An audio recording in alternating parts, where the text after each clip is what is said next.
personnel carrier. Dinala sa harapan at pinilagyan sila. At makalipas ng ilang sandali, ay piniling ipasok ang APC sa main entrance ng hotel.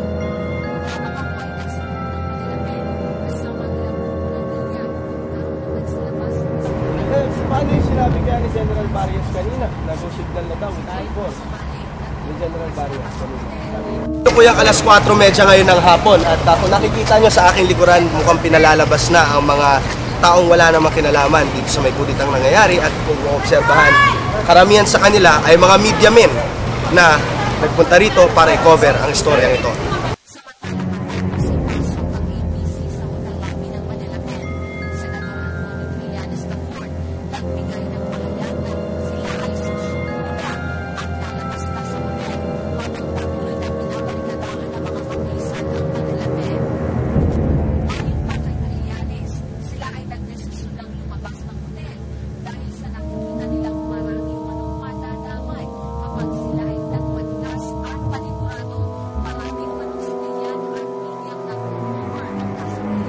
Well, as soon as the tear gas clears and everybody can pass safely, we would.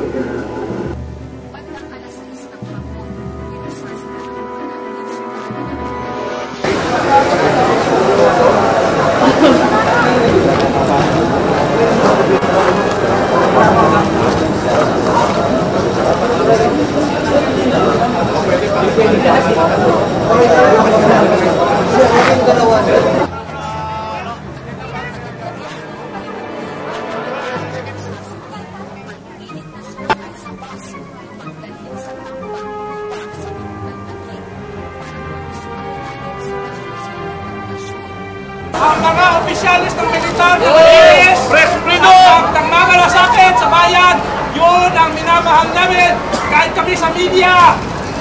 Kaya po, hindi namin kinahihiya ito. Although we have the right to remain silent and we will do so, we have the right to counsel. So sa media po, magtulungan po tayo.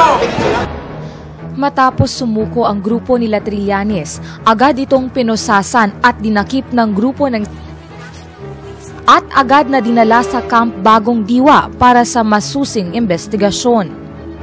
Wala na